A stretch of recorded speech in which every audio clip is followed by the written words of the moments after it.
Hello students, myself Adit Kumar Pandey and I welcome you to my YouTube channel Study Steps। आज के video में हम बात करने वाले हैं JSSC TGT PGT Indian English literature के बारे में, जिसमें नसीम एज़ेकिल के बायोग्राफी के बारे में पढ़ेंगे। देखेंगे कि अपनी पोएम्स में किस तरह का अपना विचार रखते हैं और पोएम्स के करेक्टरिस्टिक्स फीचर क्या है, पोएटिक स्टाइल क्या है। नज़ीम एज़ेकिल का जन्म 16 दिसंबर 1924 को बॉम्बे में हुआ और उनकी मृत्यु 9 जनवरी 2004 को अल्जाइमर रोग से हो गई। उनके पिता का नाम मूसे एज़ेकिल है, जो बॉटनी विभाग में विल्सन कॉलेज के प्रोफेसर थे, और उनकी माता भी शिक्षा से जुड़ी थी, जो अपने ही स्कूल में प्रधानाध्यापिका रही। एज़ेकिल एक इंडियन ज्विस पोएट, प्लेराइट, एडिटर और आर्ट क्रिटिक थे। ये मुंबई के यहूदी समुदाय से थे, जिसे बेने इज़राइल के नाम से जाना जाता है।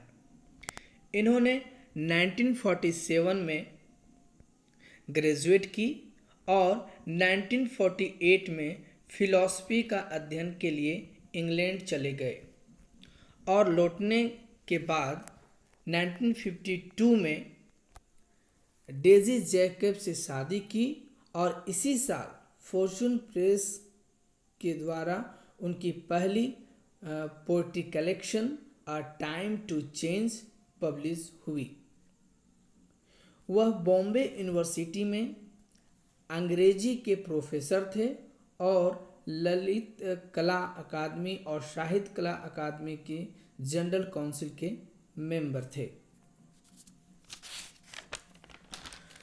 ये ऑल इंडिया रेडियो के लिए कला और साहित्य ब्रॉडकास्टर भी रहे। इनको पोस्ट इंडिपेंडेंस इंग्लिश वर्स के पिता भी कहा जाता है।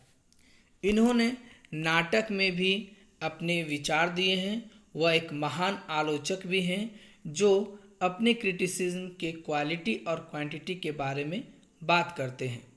इन्होंने अंतर्राष्ट्रीय स्तर के कवि के रूप में पोएटिक आर्ट की दुनिया में एक बहुत ही उच्च स्थान पर भाग लिया है। इन्हें मॉडर्न इंडियाज़ लिटरेरी एटमॉस्फेयर के बैरोमीटर भी कहा जाता है। इनके पोएम्स लंदन मैगजीन्स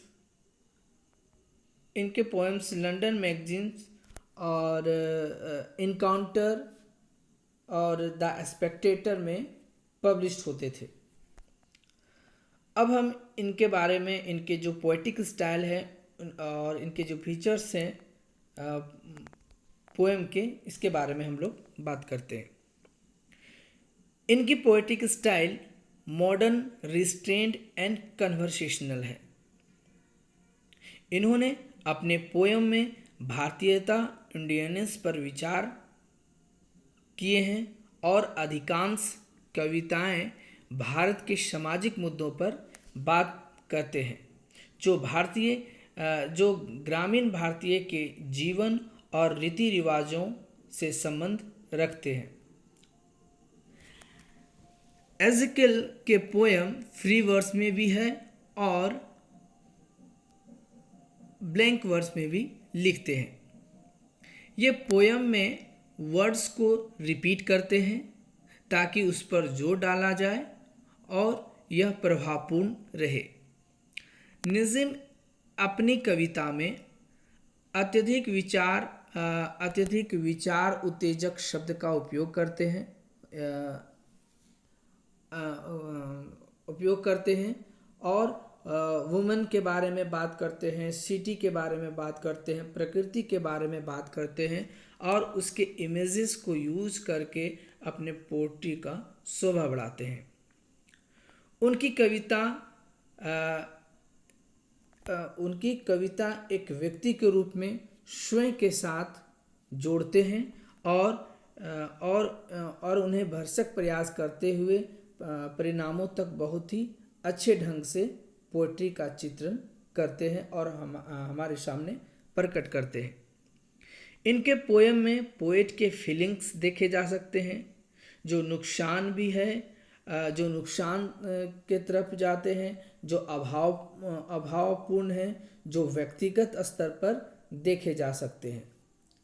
एजिकल क्लैरिटी पर, इकोनॉमिक पर और डायरेक्टनेस पर विश्वास करते हैं, जो कन्वर्सेशनल पोएट के नाम से भी जाने जाते हैं।